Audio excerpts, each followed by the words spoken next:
Hello, everyone, and welcome to Twillow Talk. I'm Tanis Coughlin from the Twillow Lifestyle Community, Twillow Lifestyle Academy. I am joined by my beautiful co-host, Jennifer Tchaikovsky, and we are so honored to have Dr. Lori Leyden today. So we're so excited to have you, Lori. Thank you for joining us today. And it's a week, and it's only Monday.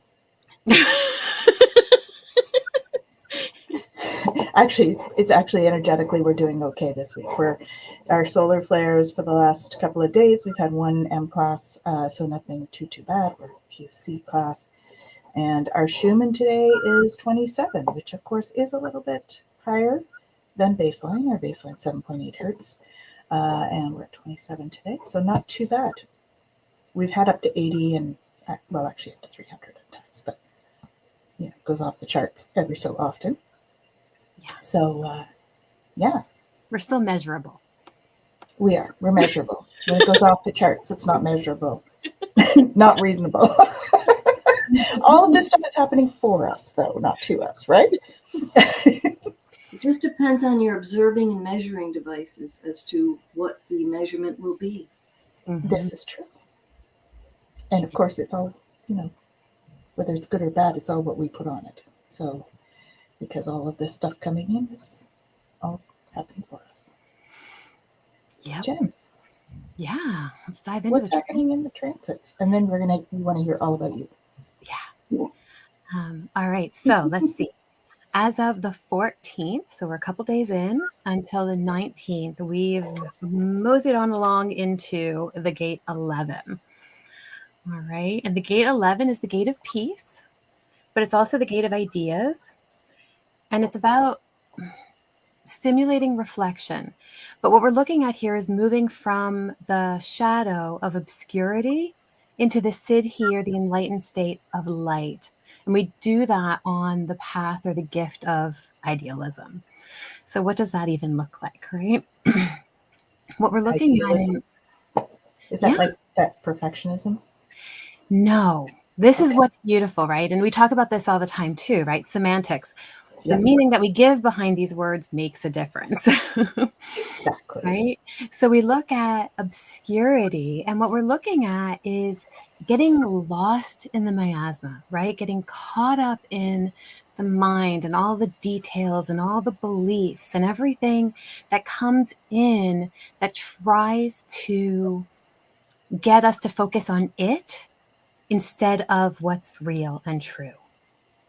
Right? So what we're doing is we're looking at, what is it that I'm being drawn to?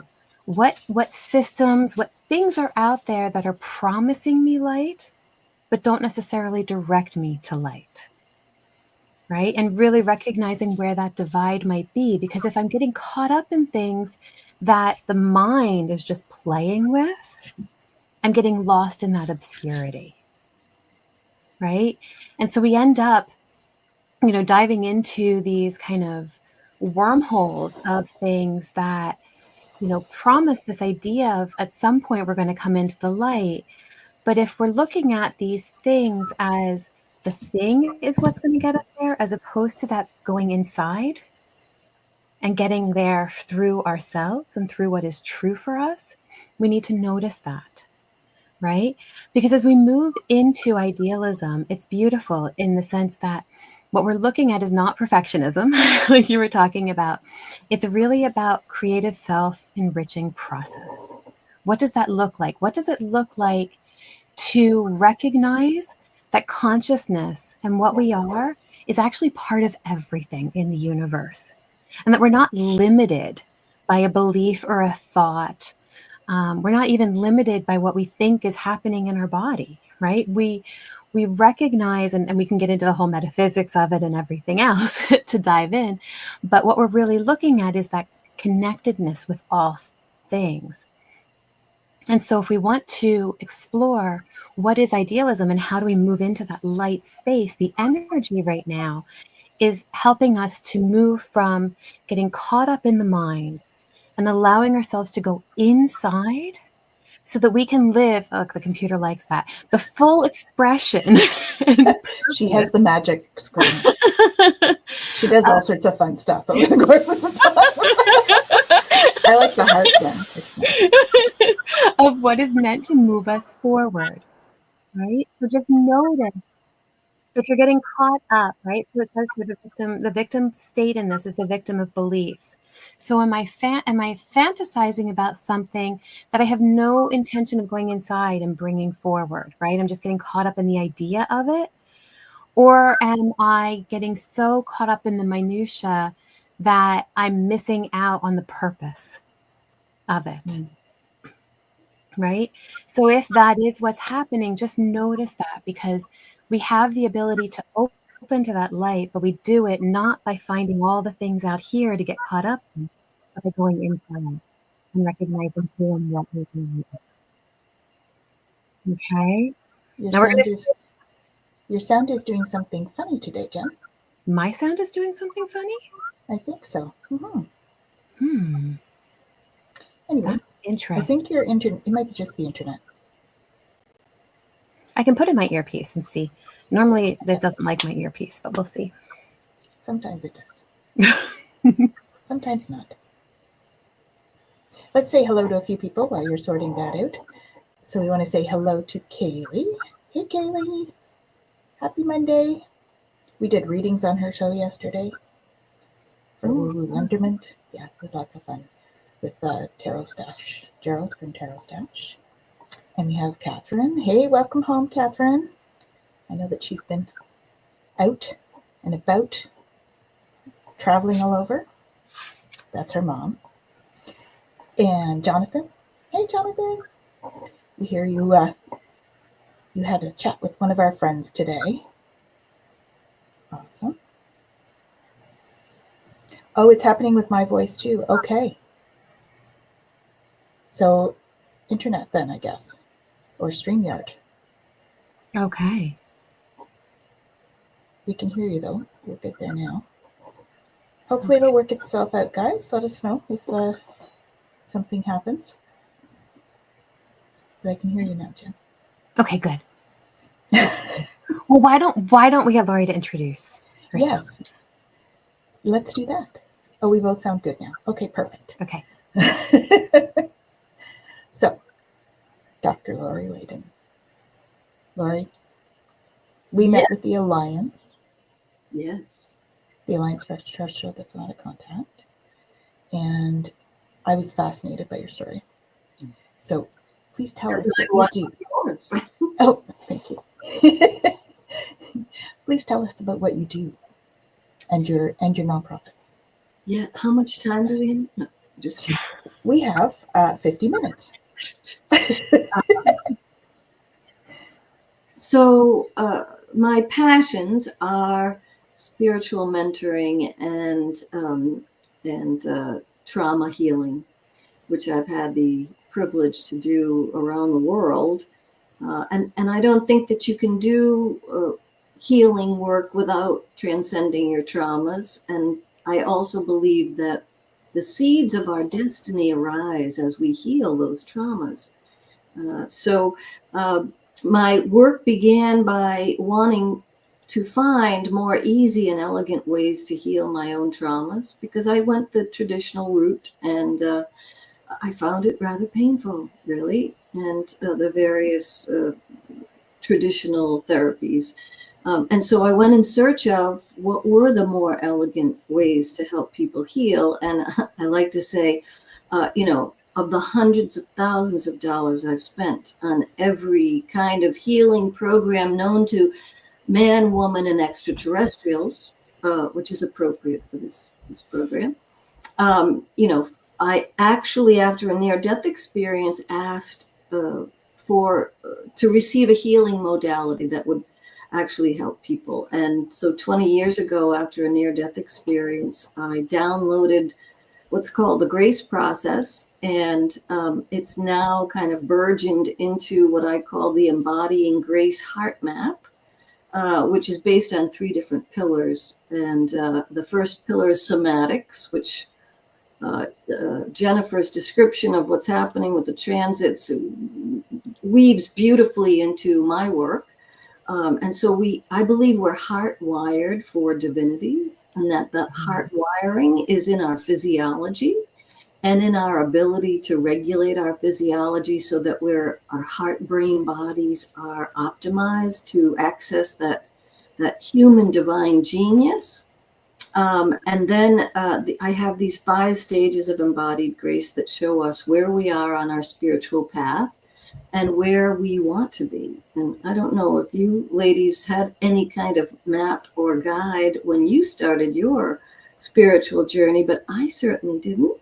And so the first stage is healing the wound of separation from the divine. And then because of that pain that we experience in that place of separation, we are moved into what I call stirring, which is where we buy all those books. We go to all those workshops, all those webinars. We buy all the crystals, looking outside of ourselves for the answers, and really trying to figure out why this is happening to me. And so then we move into surrender, hopefully, which is not giving up, but giving into our divinity. And then stillness, where all the juice happens, where I believe when we are in that place of stillness, we're able to connect into everything that we need in the moment for healing.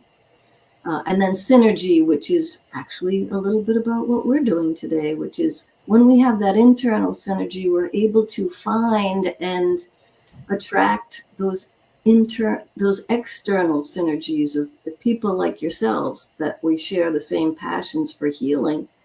And then this work led me to my humanitarian work, which is doing trauma healing work in places that have experienced genocide, like Rwanda, and post-school shooting environments here in the United States, like Sandy Hook Elementary School tragedy and the Parkland, Florida high school shooting tragedy. And along the way, also spending time in Australia with Aboriginal and refugee communities. And so I know that these things that I've developed, including trauma healing protocols for emotional freedom techniques, or tapping, which most people understand tapping. But I've been so privileged to be in places that have experienced the worst of human tragedies. And yet I always see the miracles that are possible from that. And so instead of breaking my heart, this work just breaks my heart open to the possibilities. And I think at this time on the planet, we're here for that reason, is to hold that beacon of light and love in the promise that everything is possible. And people, look, sometimes, well, we're going to bookmark this because I want to talk about law of attraction and the trauma of law of attraction teachings. But if you're a spiritual adventurer today in our world, we're here for the possibility of global healing. It is possible, no matter how dire things look. And I always talk about the greatest service work we can do in the world is healing our own traumas first. And then imagine that every person who heals their own traumas sets up a resonance field for other people to step into that healing more easily. And so, again, the greatest work we can do is that internal trauma healing work. I have a saying, and I'm just kind of riffing off what Jennifer was talking about at the opening. The time for spiritual practice is over. Because if you're doing your gratitude journaling and your yoga and your meditation, but you get up off the yoga mat and you kick the cat or you yell at your partner, those spiritual practices ain't working. They're not. And so it's really true. And this is so my last book is called Embodying Grace, Trusting Yourself, Your Life, and Your Divinity. Because without the embodiment, we are just, again, we're in that monkey mind. We're in that stirring phase. Oh, that would be interesting. Or, oh, that's nice. But what does it feel like in my body to be fully present with no egoic agenda whatsoever? That's where healing unfolds. So I'll bookmark it there for a moment, because there are lots of different avenues or directions we could go in. But Well, we have one that's a fan of EFT. Excellent. Mm-hmm. Thank you. Sincerely. Yeah. Yeah. Yeah. Mm-hmm. Definitely. He's a healer in Hawaii. Ooh.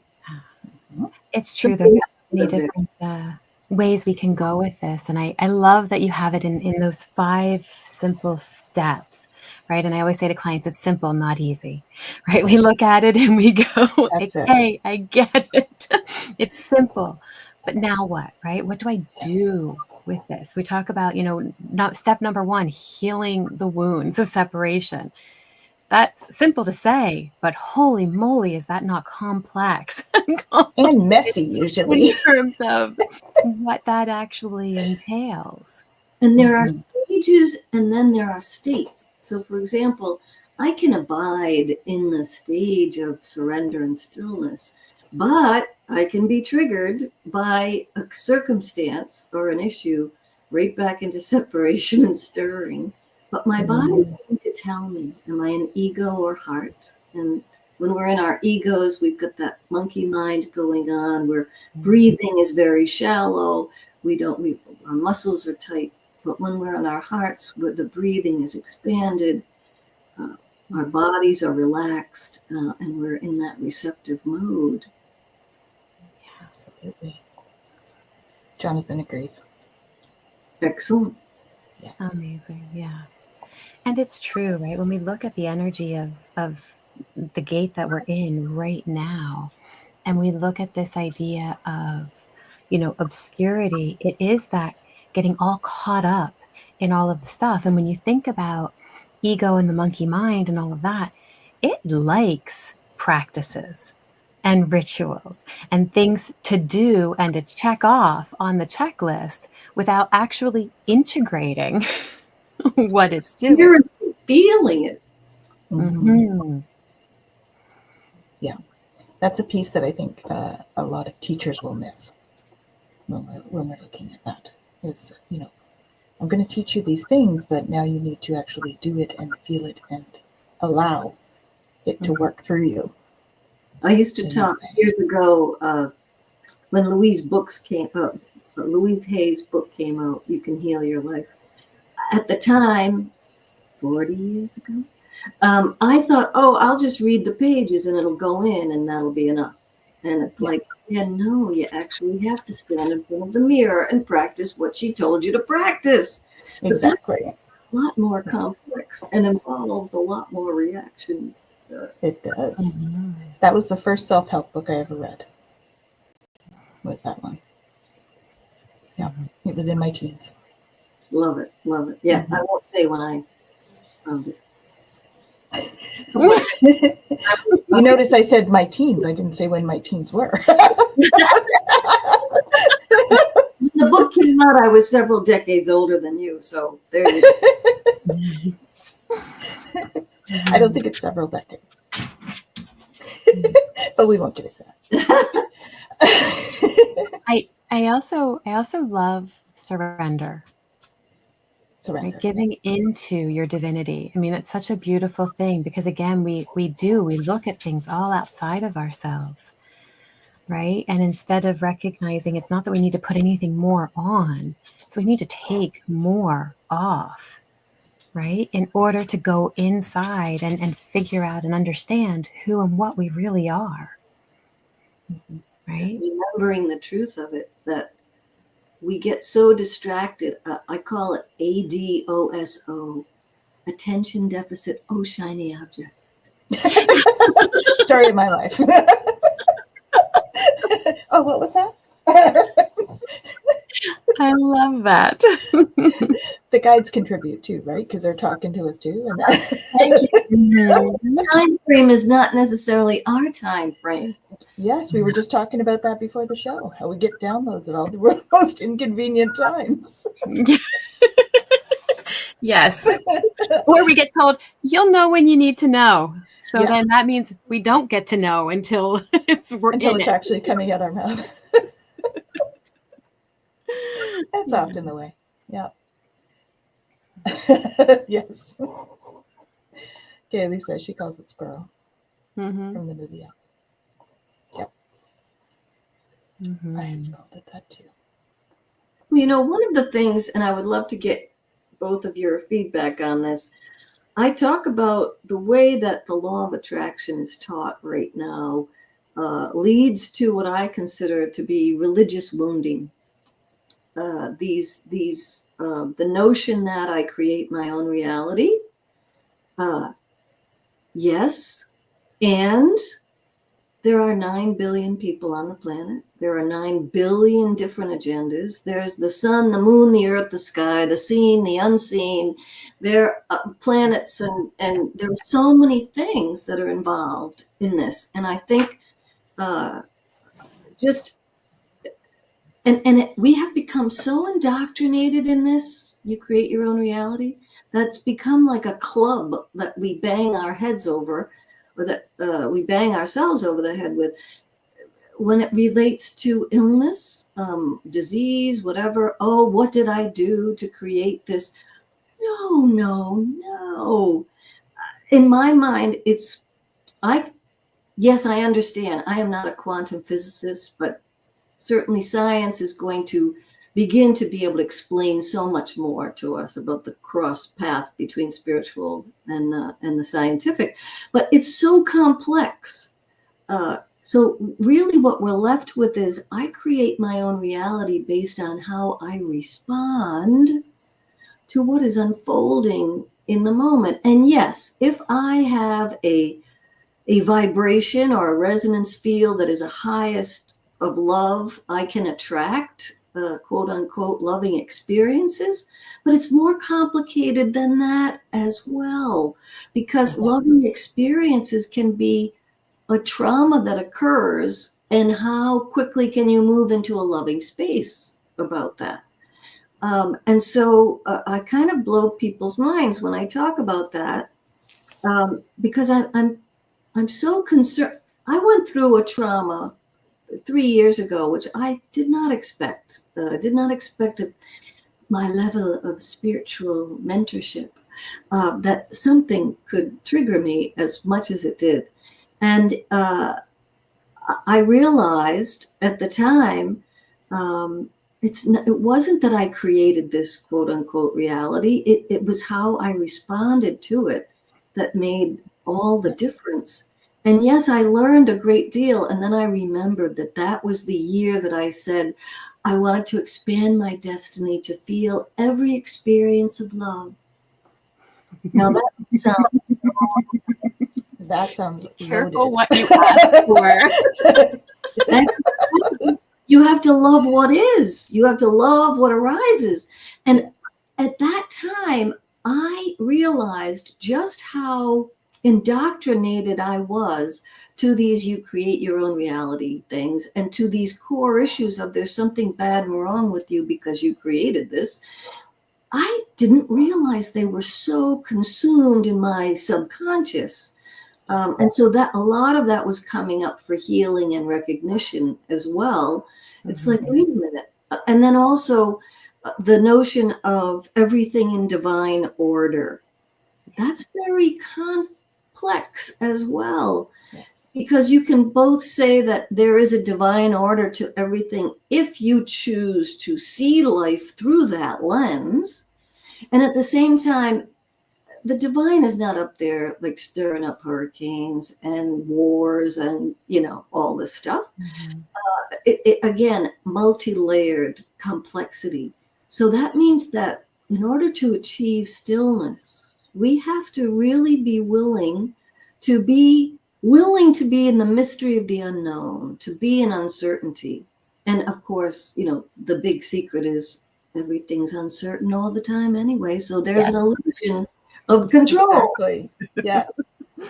Well, I'll just, that's my law of attraction. That's my elevator speech. But I would love to hear your take on I it. love it.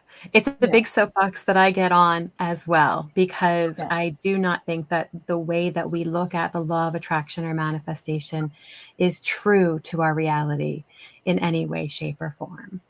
And so I really appreciated it, and the way that you explained it was absolutely beautiful, right? We notice that our reactions do create a lot, but we are not, it's interesting because one of your things is to recognize and heal the wound of separation. That's the first step. And if we're working to do that, we begin to recognize that we are not islands to ourselves. Exactly. We are And all that connected. everything that we experience is coming from not just ourselves and our experiences. It's coming from all of our past lives. It's coming from all of our intergenerational stuff. Plus, it's coming from everybody else who's having an experience at the same time that we are. Yep. And then all of their intergenerational stuff and all of their past life stuff. And so collectively, we have to come to this place where we recognize that we're not separate, right? And as we go through those steps, we begin to, as you said, right, you're going through those stages. And when we get to that place of stillness and then synergy, right, we tap into the collective oneness of all that is. And it's in that space that we can recognize truth and attract that to us. But if we're not in that space, we're attracting our wounding. We're attracting things from outside of ourselves. We're not connected with our divinity, right? We're not able to sit in that stillness. What's going to come from that, right? It's not that we're, making ourselves ill and all of that, in the sense that we're going, oh yeah, I want this illness, or I want this horrible thing to happen. But we're still in a place where we're judging that illness or that horrible thing is bad, and that it's not for a greater good. Well, we That's don't right. know that. I know I went through that stage in my development, and the first cold that I got during that stage, I was like, what did I do? I'm sick. What did I do? There's something wrong with me. What am I doing? My practices are wrong. What am I doing? And then I realized, oh, wait, you're human. It's kind of part of the disposition. We're going to be exposed to that stuff. We're going to have that. Germs Yeah. need a host too. Exactly. They need a community. Yes. We often hope it's not ours, but sometimes we need to, though. I can't tell you how many times there's been times where you get sick when you're like stressed out and you're like, oh, I need time. Like, I don't have enough time to get everything done. And then all of a sudden you're sick. And you're like, oh, you tired? Okay, here, rest. Whether you like it or not. Mm-hmm. Exactly. Yeah. That's when it happens for us and not to us, right? We just don't see that it's for us at the time. I just wish there was a way to get through what I think of as the noise or the interference pattern about law of attraction and its teaching. So, for example, the reason I have this 3-pillared approach, this embodying grace heart map, is because one of the things that I hear people often talking about is, oh, don't say anything negative. Cancel, clear. Let's just move into the positive. No. In my mind, we must, in order to become that resonance match, that vibrational. It's easy to say, I choose to blah, blah, blah, or this is what I want to manifest. But there's an interference pattern going on with the ego that brings up our core issues and our limiting beliefs and says all the reasons why that's not going to happen, or what the blockages are. And so if we don't deal with that, we're never going to be that vibrational match. And or I've seen people actually call in what they wanted to manifest, what they thought they wanted to manifest. A form of what they wanted to manifest, but not necessarily the function. And it doesn't turn out well because these other, underneath the judgments and the unforgiveness blocks kind of that optimal path to it. And so, I mean, I just want people to know, I want people to feel empowered, because that was the promise Mhm. of law of attraction. And yes, you are empowered when you are in that quiet, still place inside. And sometimes it's not so quiet. It can be very joyful and spirited, or quiet and reflective. And I want everyone to know we're hardwired for divinity. Everyone has the ability to connect internally and to heal every wound that we've experienced. So it's that invitation. But as you say, it's simple, but not necessarily easy. And people are afraid to look into their shadow side because they see that they're actually, I was afraid to look into my shadow because I thought I'm going to find out just how unalterably flawed and unworthy I am. And yet, when I had the courage to go there, when I had someone to hold space for me to go there, I found my divinity. I mean, in the darkest night of the soul. And so the next question is, do I want to hang out in suffer and struggle attached to my ego and this control that I can actually control the pain in my life? Or do I want to be in as much gratitude, love, joy, and wonder as possible and receive that grace instantaneously and much more elegantly than in the suffer and struggle mode? Now, I'm just saying it's a choice. I choose the gratitude, love, joy, and wonder part because I've done the ego part times. Yeah. Well, and I like what Jonathan says about that stuff as well, right? It's a big spiral where we come back to the lessons we thought we had learned already, but now we're learning a new level of understanding of the lesson. Most definitely. Yeah. And, you know, it's interesting too, because you're talking about being scared of the shadow. And I love that because it's true. We get caught up in that.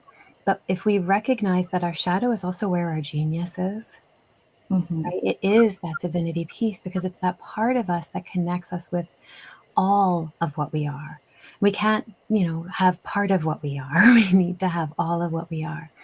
And, we talk about this often on the show is this fear that we have of all the emotions, right? We decide that these emotions are the good ones and these emotions are the bad ones. And we do it too. We kind of gaslight ourselves when we're talking about frequencies sometimes as well, because we get caught up in these frequencies are the good frequencies that are going to have you manifest these things. And these frequencies are the bad frequencies. And if you're in those frequencies, you're not going to manifest anything. But the reality is we're constantly ebbing and flowing through these emotions. And these emotions that we've equated to bad frequencies, right, are things that are going to open us if we allow ourselves to go into them, right? If we look, ideally, it's doing this, right? Because we open ourselves up and then we do the healing work and we open ourselves up in the lower and but they're also not mutually exclusive. No. I can be in sadness and be in love and joy and wonder all at the same time. Right? Yeah. And so I think that, again, our mind gets caught up in I have to label, I have to box things up, I have to put it in a linear fashion, and I have to decide that this is good or that is bad. If we can move away from that, because that's that ego stuff, right, that we get caught up in, we've decided particular aspects of our reality are what we want and what we're okay with. Right? That's the ego jumping in and saying, this is it. This is the only thing that's going to make it okay. And if I don't have this, I'm not okay. As opposed to, I loved what you were saying. I'm going to choose to live in love and joy and, gratitude and all of that. But that doesn't mean that I'm never going to experience any of these things. That's right. Well, this is why I'm able to, or the reason that I've been able to experience miracles out of tragedy, because whether it's in Rwanda or Sandy Hook or in Aboriginal communities in Australia, I can experience this deep connectedness and oneness with someone who has endured, the worst of human tragedy. I can feel deep sorrow for the genocide or the children that were murdered. I can hold that in my heart at the same time. that I'm working with courageous people who are committed to their own healing. And absolutely true. That's divinity, is being able to hold the compassion with the pain, with the hope for what's possible. Yeah, and that's a powerful one. The hope, right? That's one that we need to hold on to when we're in those other emotions.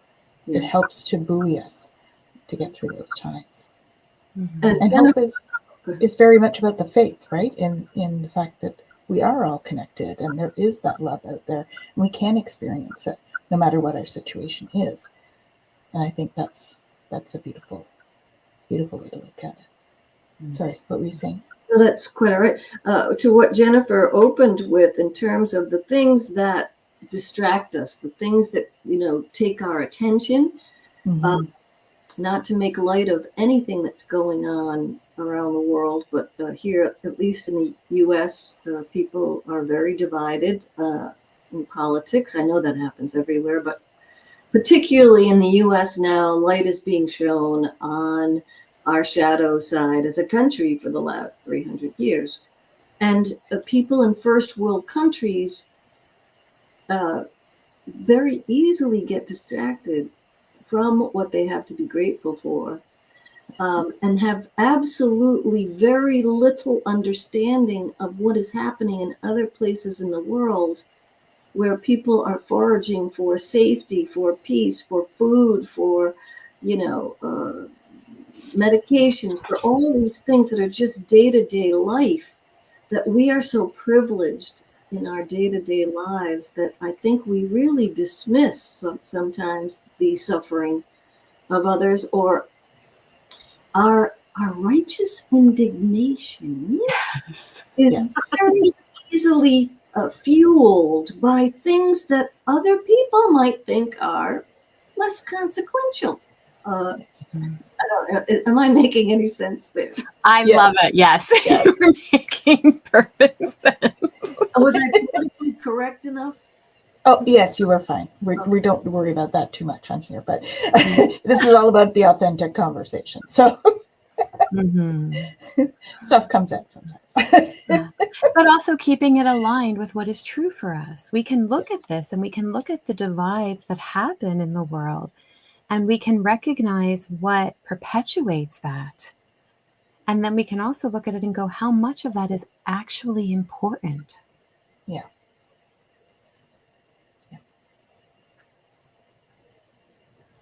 And the gratitude.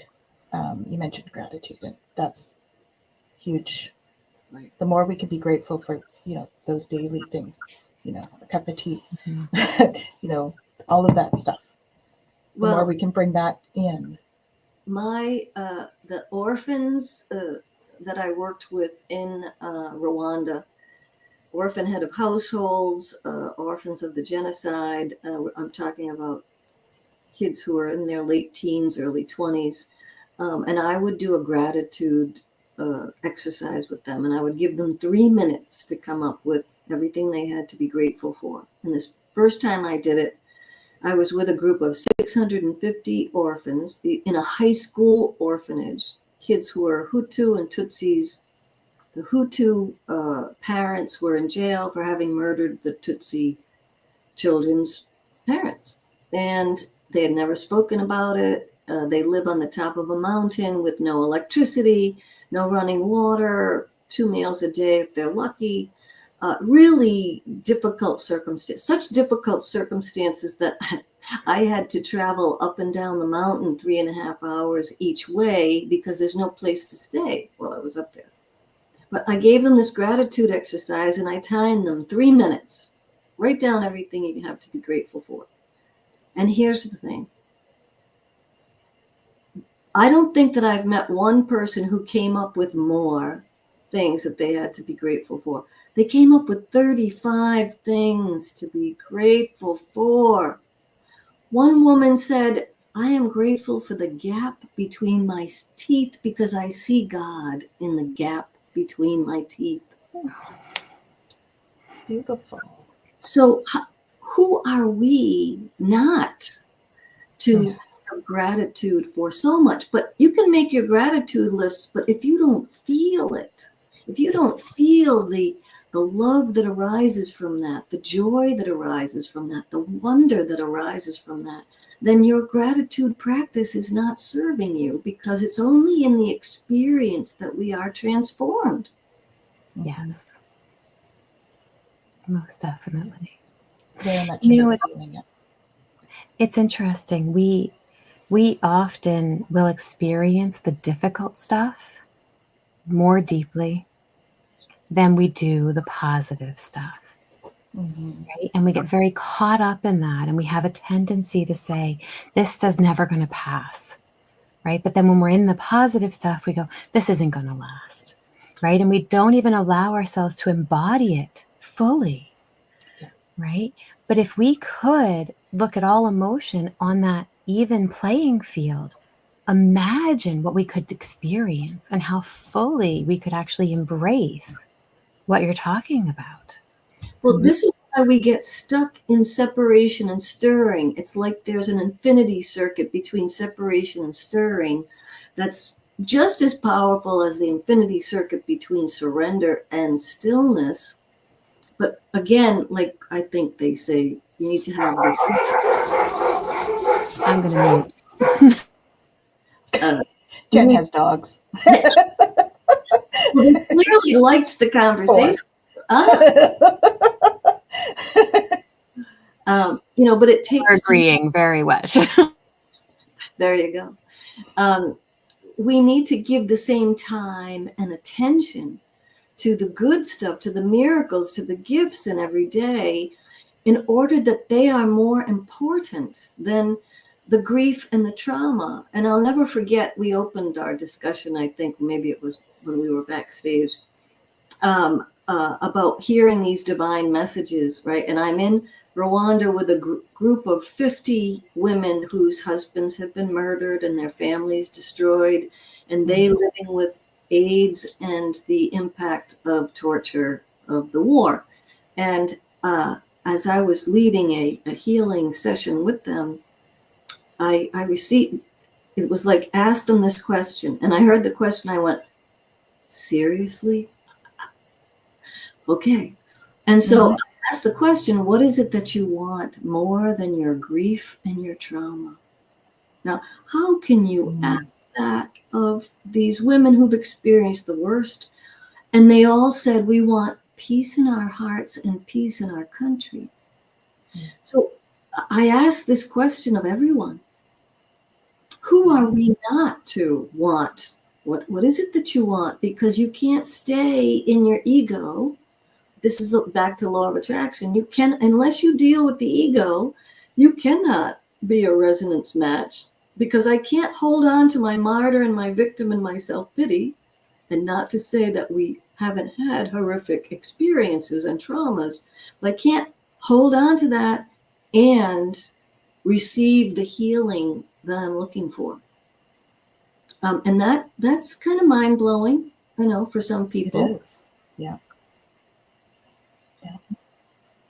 You have to become that silent observer, right? Yeah.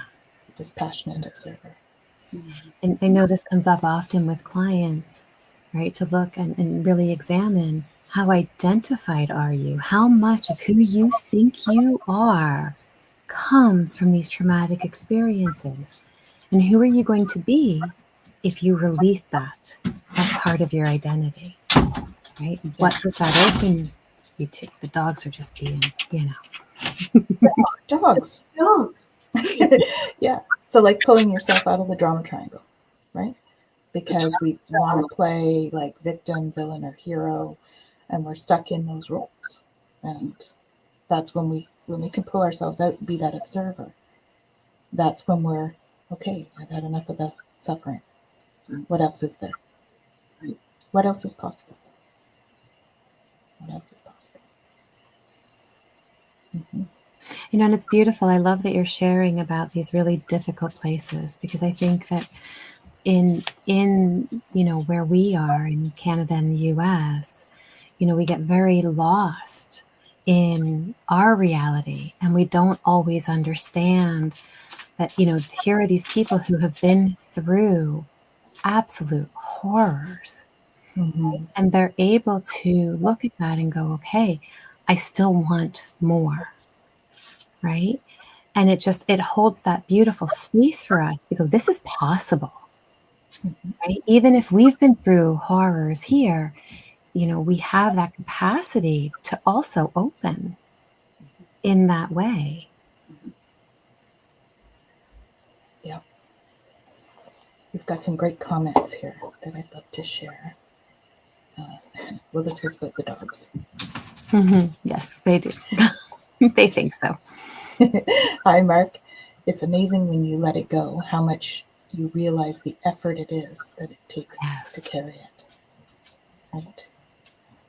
Well, what else is possible? Sometimes sitting in the suffering feels safer than being free of it. That's why it's so nice to have support and community. So Absolutely.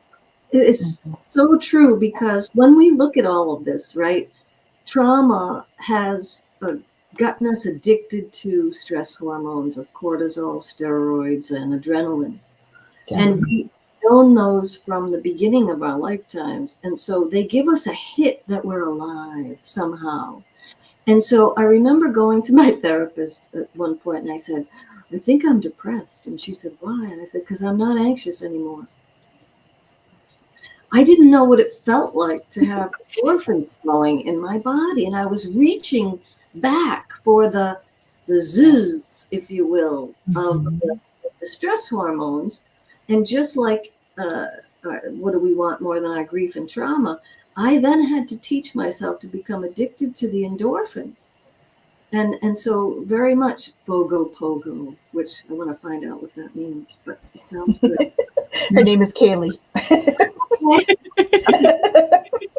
That still begs the question. Yes. And so, and then also it can be a problem if we're in a drama community, because we want to cling on to that as our story to keep us connected. But then we're connected by our egos instead of our hearts.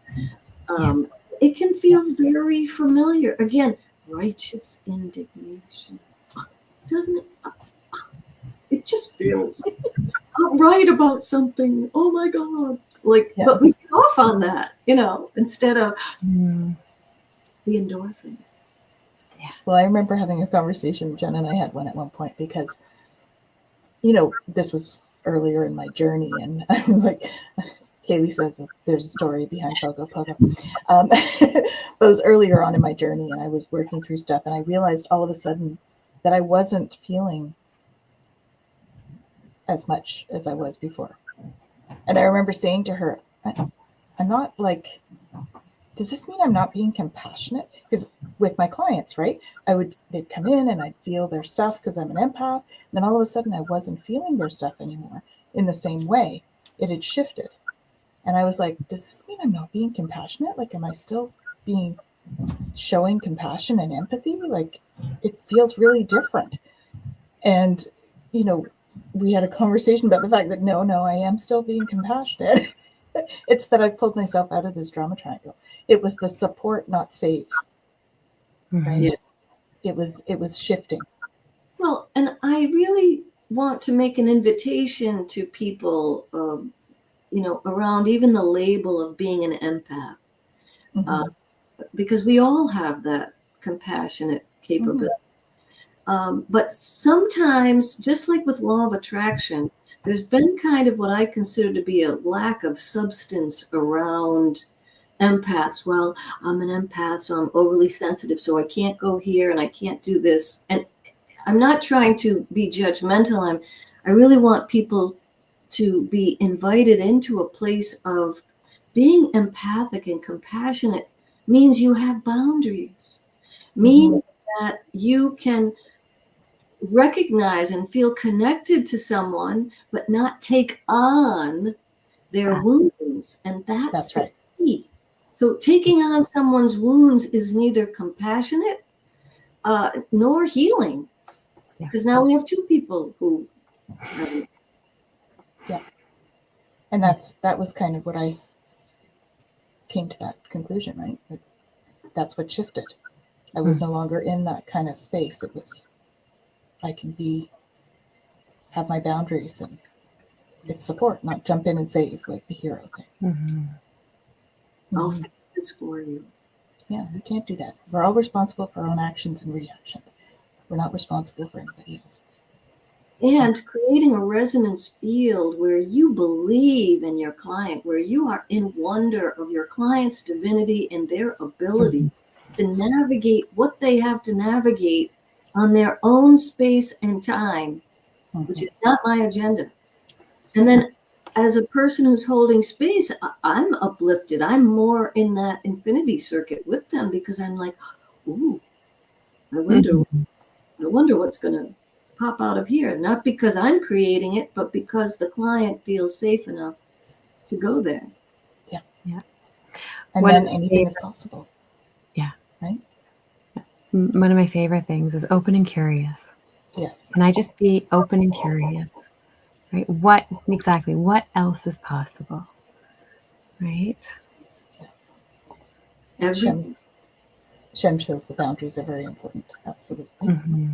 Love says no sometimes. Yes, it does. Bodhi's soulless. Well, yeah. Yeah, because no is your boundary, right? Yeah. And it is so important. You're talking about, the stress hormones and how that works.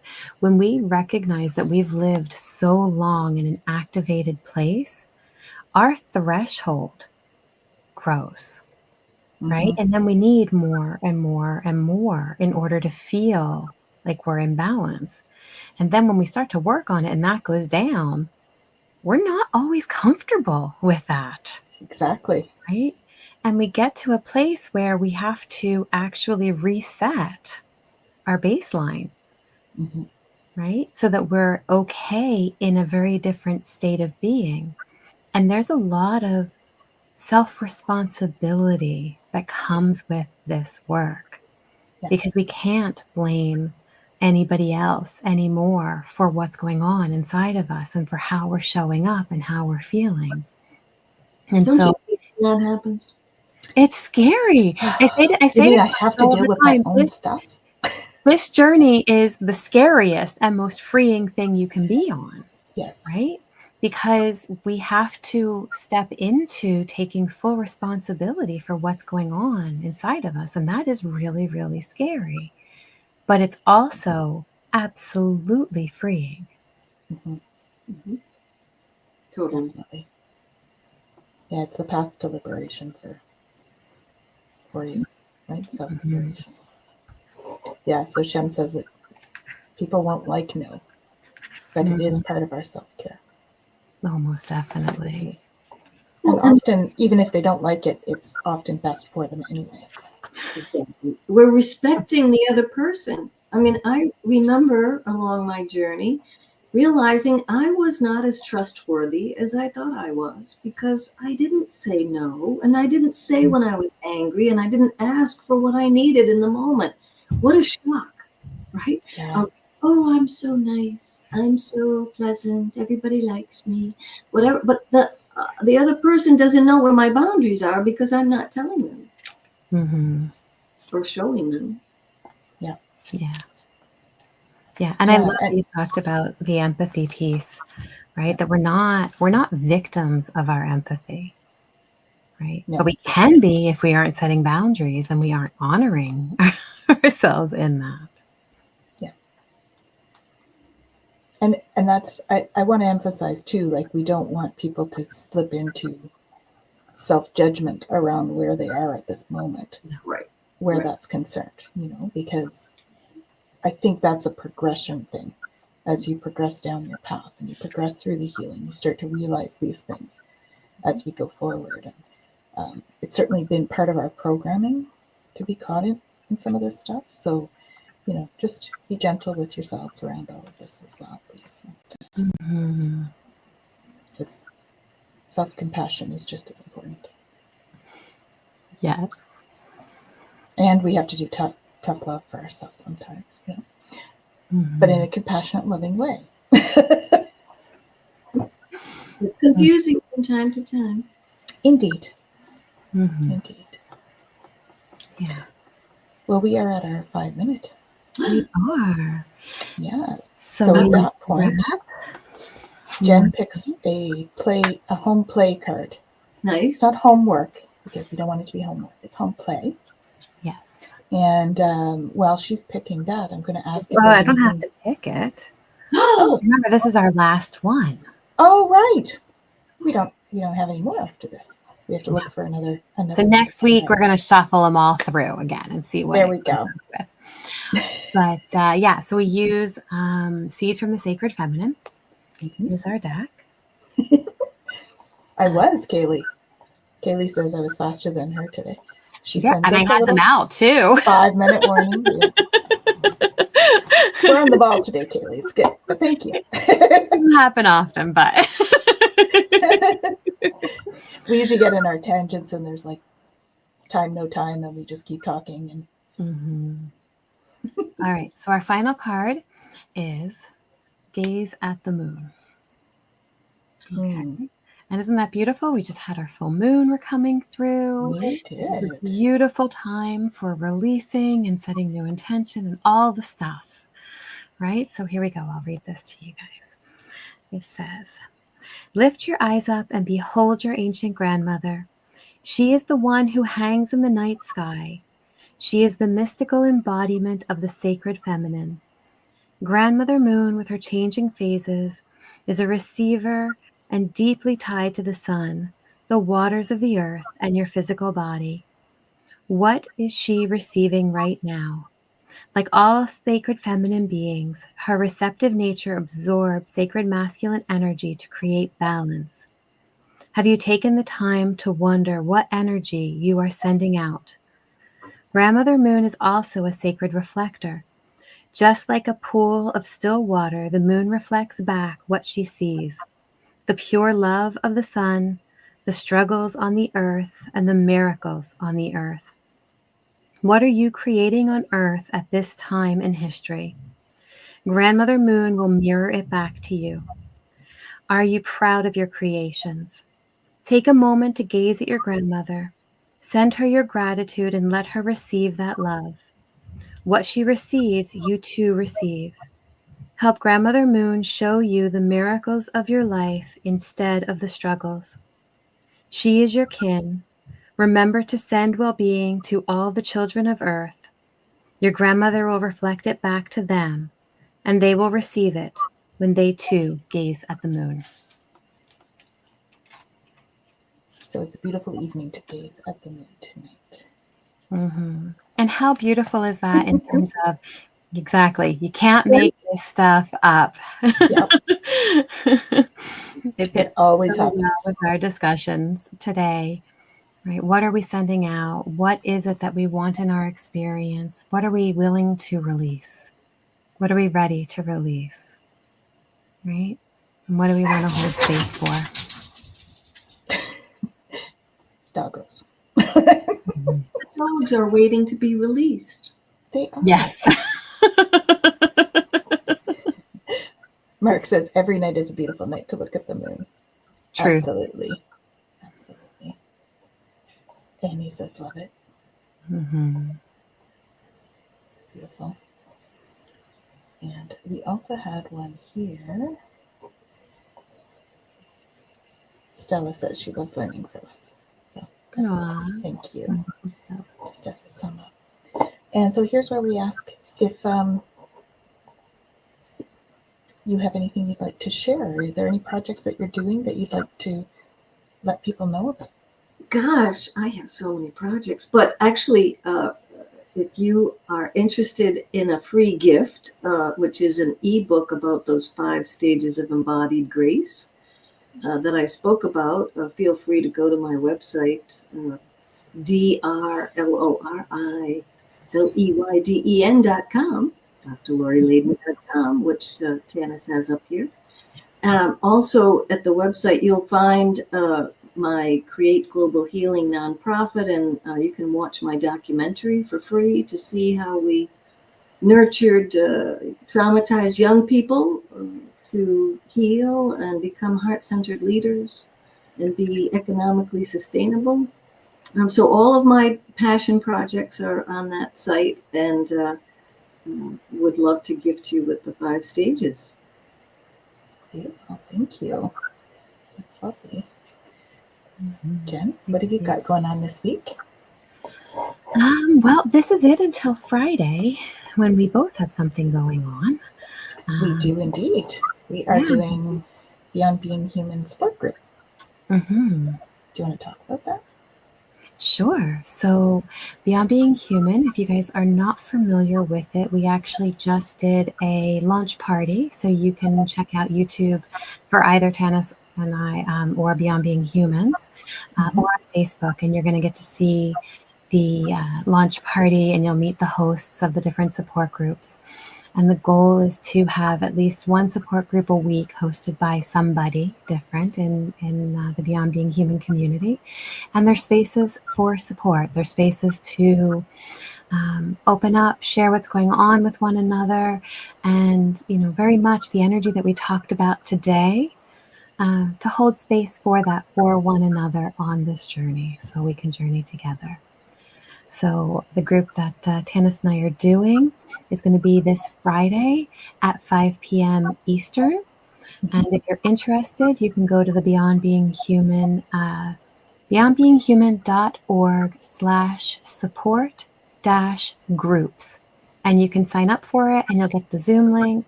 And you're welcome. Everybody's welcome to join. And it's by donation. So feel free to just pop in and be a part of the group. Yep, looking forward to seeing you guys there. And what else have we got going on? I am starting my Celtic Shamanic High Priestess, a new year of that. So if you're interested in information about that, please let me know. It does start on Friday. That is the initial initiation to the program. It's a year and a day. And so if you want more information, please let me know. And I think that's all that's going on this week. I have, that's it. There's other things, but those are the public things. The rest are clients and work and stuff. So awesome. Well, it was such a pleasure and an honor to have you, Laurie. Yes. Well, I hope we get to so much. I hope so. Yeah, I'd love to have you back whenever you're free. We'd love to have you. So well, beautiful way to end 2024. yes. And here's to a 2025 where we can heal ourselves, our children, and our world. Yeah, absolutely. That deserves the hearts. There's Jen's magic hearts. You see? Aren't they cute?